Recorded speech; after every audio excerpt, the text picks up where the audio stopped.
আমার আগে যিনি বাংলাদেশের মেহমান বললেন, তিনি আমার সঙ্গে দেখা করতে শুধু এসছেন ইনভাইট করতে যে যেতে হবে বাংলাদেশে। আল্লামা দেলোয়ার হোসেন সাইদি সাহেবের ছেলে ইনভাইট পাঠিয়েছে আমাকে। আমি স্পষ্ট বলে দিলাম যে ভাই, আমার অক্টোবরে একটাও ডেট নাই। অক্টোবর, নভেম্বর, ডিসেম্বরে 27শে ডিসেম্বর একটা ক্যান্সেল হয়েছে, ওটা পেতে পারেন। আমি কারো ডেট কেটে ডেট দিই না কাউকে, এটা আমার নেচার। যদি বাংলাদেশ থেকে বলে 5 লাখ টাকা দেবো, কিন্তু ডেট কাটতে পারবো না। সামনে বছরে নাও, এই বছরে দেবো না। আমার ভারতে সব বুক হয়ে আছে। আমার মুসলমান ভাই ইমানদারির সঙ্গে বলছি, হকের ওপরে টিকেন। হকের জিত আছে, না হকের জিত নেই, এটা মাথায় রাখবেন। আপনি ইসলামটা বুঝতেই পারেননি। আপনি মনে করেছেন ঝান্ডা নিয়ে বেরিয়ে গেলে ইসলাম হয়। ঝান্ডা নিয়ে বেরিয়ে যদি ইসলাম হতো, নারায় তাকবীর দিয়ে যদি ইসলাম হতো, আল্লাহ নবী সাহাবীরা এতগুলো সাহাবী কুরবানি দিতেন না। নামাজের অবস্থায় হযরতে উমরকে ভুজালি মারা হয়েছে। রিওয়ায়াত পড়েন, হাদিস বার করেন। হযরতে উমরে ফারুক রাদিয়াল্লাহু তাআলা আনহু নামাজের মধ্যে আছেন, ফজরের নামাজে হযরতে উমরকে ভুজালি মেরেছে। নামাজের অবস্থায় ফজরের নামাজে ভুজালি মেরেছে হযরতে উমরকে। সাহাবীদিকে কোমরে দড়ি বেঁধে টেনেছে বেঈমান কাফেররা। তারপরে আপনার কাছে ইসলাম পৌঁছেছে, আর আপনি ইসলামটাকে মজাক বানিয়ে রেখে দিয়েছেন গান বাজনার দ্বারা। আপনারা বলুন তো, ইসলামে গান বাজনা জায়েজ আছে? হারাম।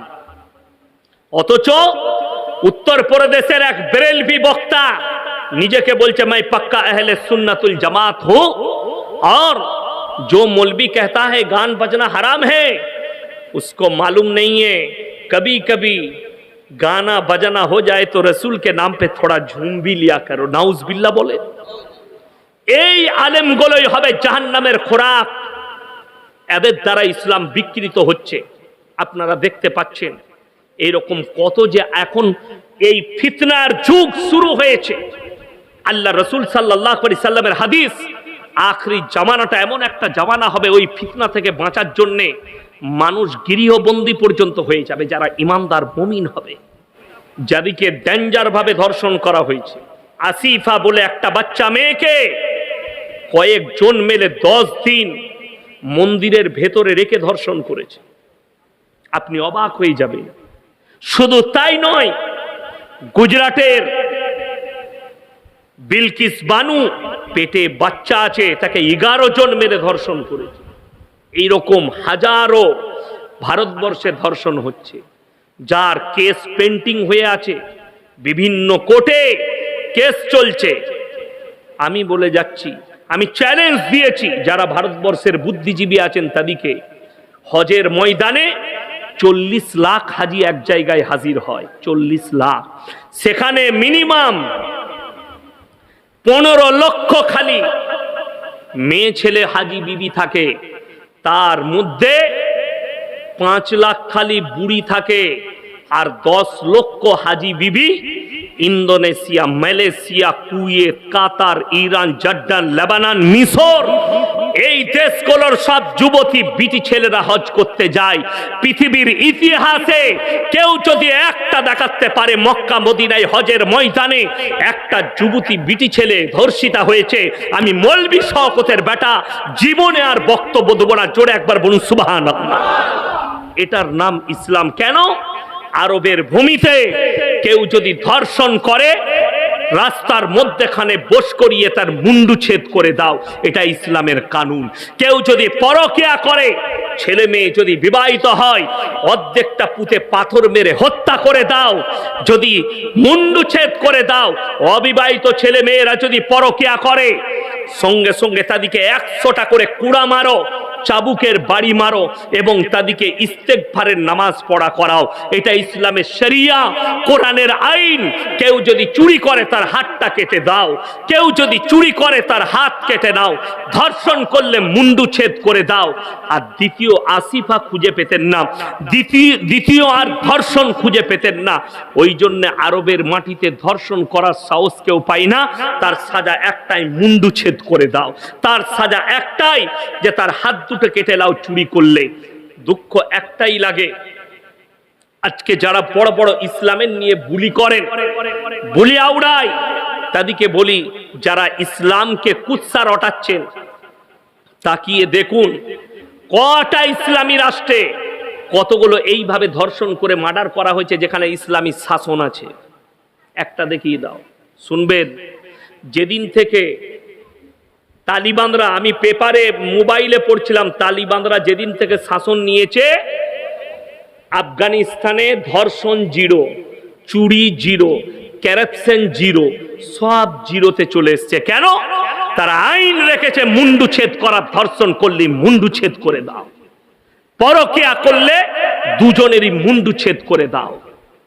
আমাদের দেশের কি বিচার? পাড়া ঘরে বিচার হয়, ক্লাবে বিচার হয়, বললে ও ধরা পড়েছে অমুকের বইয়ের সাথে 1 লাখ টাকা জরিমানা কর। কোন বাপের বেটা মুফতি যদি ফতোয়া দিতে পারে জরিমানার টাকা হারাম, আমি মৌলবি শওকতের বেটা তার জুতোর মালা পরব। ইসলামী শরীয়তে জরিমানা হারাম, জরিমানার টাকা হারাম, জরিমানার টাকা যারা খাবে তারা হারাম খাবে।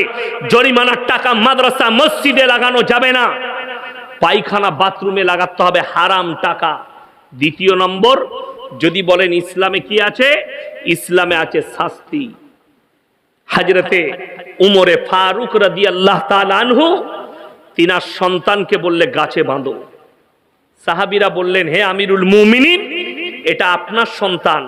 হযরতে উমর বললেন আজকে যদি আমার সন্তান বলে ছেড়ে দাও, এর থেকেও বড় অপরাধ করবে, তাই যা ইসলামী শরিয়ায় শাস্তি আছে একে দাও। জোরে বলুন না সুবহানাল্লাহ। আজকে বড় কষ্ট লাগে, বেদনা লাগছে যে নারীর উপরে নারী ধর্ষিতা হচ্ছে। আইন ব্যবস্থা কি আছে জানি না, আইনের প্রতিক্রিয়া চলছে। ওই জন্য আমি মুসলমান ভাই আপনাদিকে একটা কথা বলে যাব, আমরা আমাদের মা বোনকে হেফাজত করব। জোরে বলুন ইনশাআল্লাহ।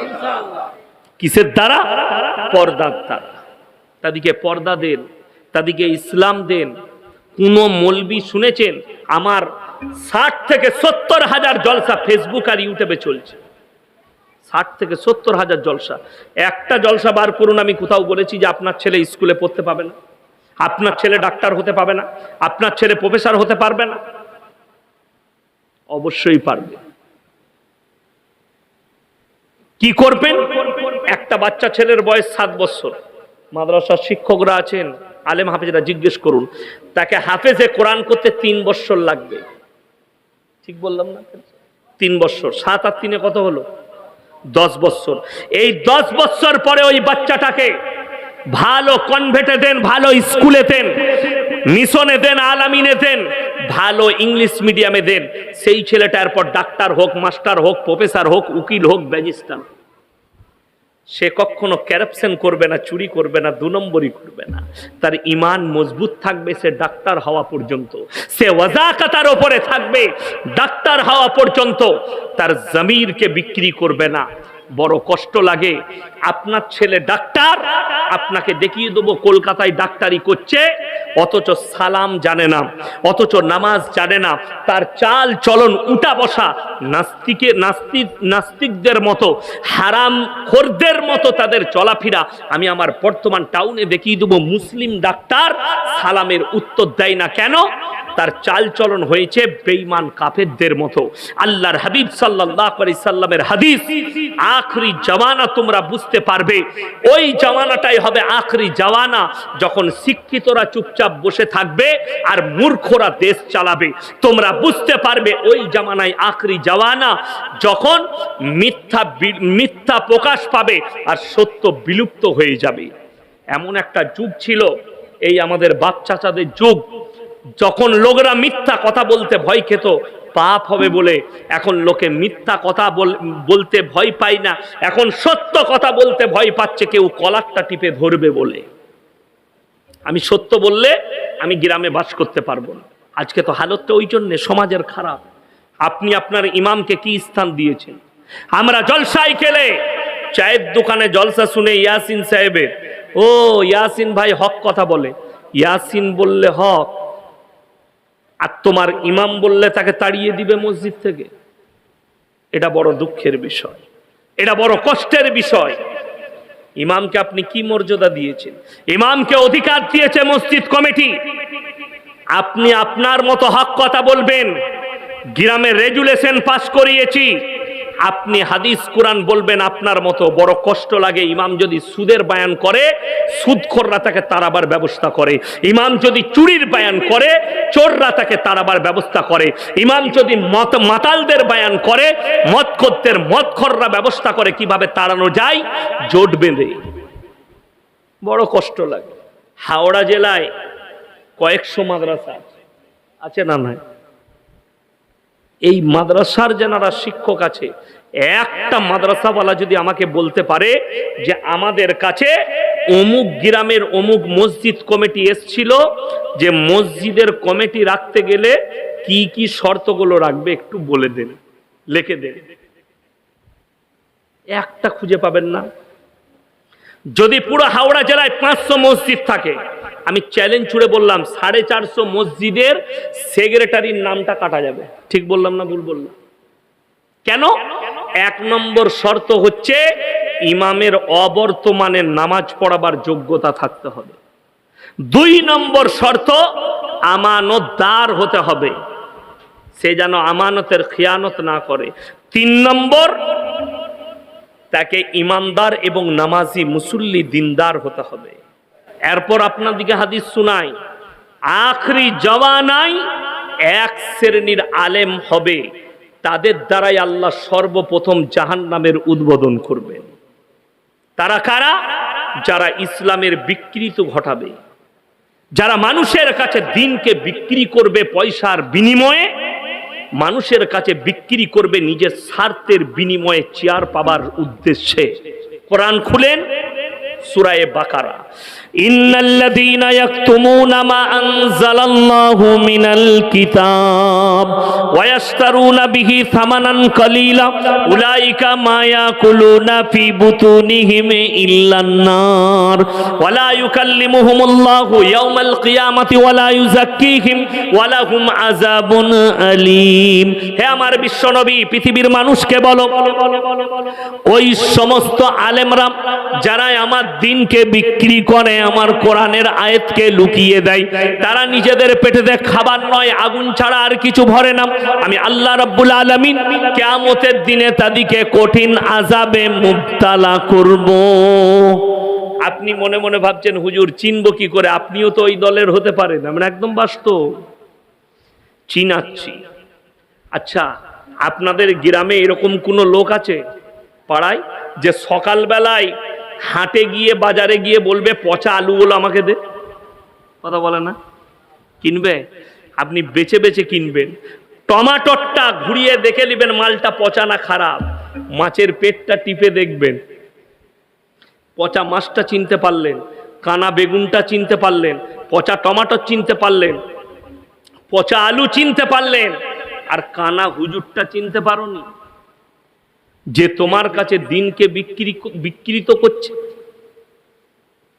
আমি কালকেই ফোন করেছিলাম, কলকাতায় মোবাইলে ফেসবুকে অ্যাড দিচ্ছে, শুনেলেন?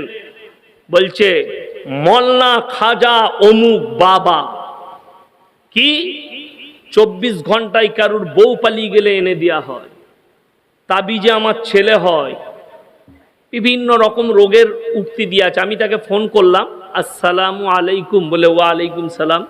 আমি ভাই আপনার বাড়ি কোথায়? বলে मेरे को बंगाली नहीं आती, मेरे से हिंदी में बात कीजिए। हमने भाई घर कहाँ है? बोले मेरा घर तो बिहार में है, मैं कलकत्ता में रहता हूँ। हमने अच्छी बात है भाई, मैं एक लड़की से मोहब्बत करता हूँ, उसको मेरे को चाहिए, कितना घंटे लगेगा? बोले भाई 48 घंटा में आ जाएगा। बोले कौन है वो? हमने मुंबई में बॉलीवुड का एक नायिका है, आर्टिस्ट। तो बोले हमसे मजाक कर रहा है? हमने भाई थोड़ा रुक जाइए, जरा आयतुल कुर्सी पढ़ के सुनाओ, जरा सूरा फातिहा और आयतुल कुर्सी हमें सुना दो। বিশ্বাস করবেন না, রেকর্ডিং আছে আমার কাছে, স্পষ্ট মা বোন তুলে গাল দিতে লাগলো। আমি খালি জিজ্ঞেস করেছি সূরা ফাতিহা আর আয়াতুল কুরসিটা শোনাও, মা বোন তুলে গাল দিয়েছে আমার। এরা মানুষের উপকার করছে তাবিজ দিয়ে, এরা মানুষের উপকার করছে, এদের তাবিজে বলছে ছেলে হয়। বড় কষ্ট লাগে। যাদের ছেলে হচ্ছে না, আবার এক এক হারাম করাচ্ছে, বলছে আমার তাবিজে বেটা ছেলে হয়। খোঁজ নিয়ে দেখুন, সে হারাম করার একটাও বেটা নাই। আমি মৌলভী ইয়াসিন, যদি আমাদের তাবিজে বেটা ছেলে হয়, তাহলে পঞ্চায়েতগুলো কাদের দখলে হতো? হুজুরদের দখলে। ইসলামে কটা বিয়ে করা যায় যাচ্ছে? কথা বলে না? চারটা বিয়ে করতাম, 4 10 40টা বেটা, বছরে একটা করে। মার তাবিজ আর একটা করে নিলে ছেলে, বছরে 4টা করে, 10 বছরে 4 10 40। লাঠির জোর আমার, পঞ্চায়েত কার? যার জোর তার। 40টা ভোট আমার ঘরে। বড় কষ্ট লাগে। কোরআন শোনাবো, আমি গাঁজা করি, গল্প করিনি। সূরায়ে আল ইমরান, কোন সূরা বললাম? আল ইমরান, প্রথম পৃষ্ঠা। ইন্নাল্লাহা লা ইয়াখফা আলাইহি শাইউন ফিল আরদি ওয়ালা ফিস সামা। হে আমার নবী, বলে দাও, আসমান আর জমিনের মধ্যে যা কিছু আছে, কোন জিনিসটাই আমার আল্লাহর কাছে গোপন নেই। ওয়াল্লাযী ইউসাউবিরুকুম ফিল আরহামি কাইফা ইয়াশা, লা ইলাহা ইল্লা হুয়াল আজিজুল হাকীম। হে আমার নবী, বলে দাও, ওই পৃথিবীর সমস্ত মানুষকে মায়ের গর্ভে বাচ্চা দান করি আমি আল্লাহ, আমার ইচ্ছা মতো। আমি কারো পরামর্শে কাজ করি না। জোরে বলুন সুবহানাল্লাহ। আমি আল্লাহ আমার ইচ্ছা মতো বাচ্চা দান করি, আমি কারো পরামর্শে কাজ করি না। দুঃখ বেদনা রাখার জায়গা নেই। মানুষ আজকে দিন কোনটাকে ভেবে নিয়েছে, অবাক হয়ে যাবেন। অনেকজন আমার জলসা যারা শুনে, তারা মনে করে এই মৌলবি পীর বিরোধী মৌলবি। না, আমি পীর বিরোধী মৌলবি নয়, আমি সিস্টেম বিরোধী মৌলবি। তোমার সিস্টেম ভুল, আমি তোমার বিরুদ্ধে। আপনারা যারা আছেন ইমানদারির সঙ্গে বলবেন। ফুরফুরার ওপর দিয়ে আমি পেরিয়ে এলাম, ফুরফুরা আপনাদের থেকে কাছে। দাদা হুজুর পীর কেবলা রহমতুল্লাহ আলাইহির ওসিয়তনামায় লেখা আছে, মেয়েদের মাজারে যাওয়া হারাম। ঠিক বললাম না ভুল বললাম? যদি এটা আমি ভুল বলে থাকি, ওসিয়তনামাটা নিয়ে আসুন ফুরফুরা থেকে, গিয়ে আমি আছি। যদি এটা আমি মিথ্যা বলে থাকি, তিনার লেখা আছে, মেনে নিলাম। 21, 22, 23 3 দিন ফুরফুরাই কি হয়? ইসালে সব হয় না? হয় না? আচ্ছা, মেয়েরা যেতে পায়? কথা বলে না। মেয়েদের যাওয়া নিষেধ। দাদা হুজুর লিখে গেছেন মেয়েদের মাজারে যাওয়া হারাম। এটা দাদা হুজুর পীর কেবলা রহমতুল্লাহ আলাইহি। যারা নিজের দিকে বলছে হাম পাক্কা সুন্নি হ্যাঁ, बरेलवी है, तो तुम लोग सुन लो। अहमद रजा बरेलवी, फतवाए रिजविया, खंड नम्बर 24, पृष्ठा नम्बर 497। তিনি লিখেছেন, কোন মেয়ে মাজারে যাওয়া তো দূরের কথা, নিয়ত করাটাও হারাম। এটা কোনো আমাদের মৌলবি নয়, তিনি লিখেছেন। দাদা হুজুর লিখেছেন হারাম, আহমদ রাজা বেরেলভি লিখেছে হারাম মেয়েদের মাজারে যাওয়া। চলুন এরপরে নিয়ে যাব এই হাওড়া, হুগলি, মেদিনীপুর, 24 পরগনার যে ভাইয়েরা বলছে দাদা হুজুরকে মহব্বত করি, তারা কত বড় দাদা হুজুরের দুশ্মন শুনেলেন। তারা বাস ভাড়া করে নিজের বউকে আজমিরে খাজা মঈনুদ্দিন চিশতি রহমতুল্লাহ আলাইহির মাজারে বউকে নিয়ে গিয়ে সিজদা করে নিয়ে আসছে, দোয়া চেয়ে নিয়ে আসছে। যদি দাদা হুজুরের কবরে হারাম হয়, তা খাজা বাবার কবরে কি করে জায়েজ হতে পারে? কথাটা বুঝাতে পারলাম না? পারলাম না? বুঝতে পেরেছেন? মাজারে যাওয়া হারাম। চ্যালেঞ্জ ছুড়ে বললাম, কোন ভারতবর্ষের মৌলবি, এই বাংলা থেকে শুরু করে উড়িষ্যা থেকে বিহার, ঝাড়খণ্ড, উত্তরপ্রদেশ, দিল্লি, বোম্বাই, गुजरात, গোটা ভারতের কোন मौलवी, कोई भी आलिम, किसी भी दर्जा के आलिम हो, अगर हमको दिखा देंगे कि ख्वाजा मईनुद्दीन चिश्ती रहमतुल्लाह अलैहि ने ये लिख कर गया कि मैं दुनिया से जाने के बाद मेरे मजार पर चद्दर चढ़ाना, मेरे मजार पे सिजदा करना और मेरा पास आके भला बुरा मांग लेना, तो मैं मौलवी शौकत के बेटा मैं इस्तेगफार कर लूंगा। खाजा बाबा के तोमार থেকে বেশি ভালোবাসি।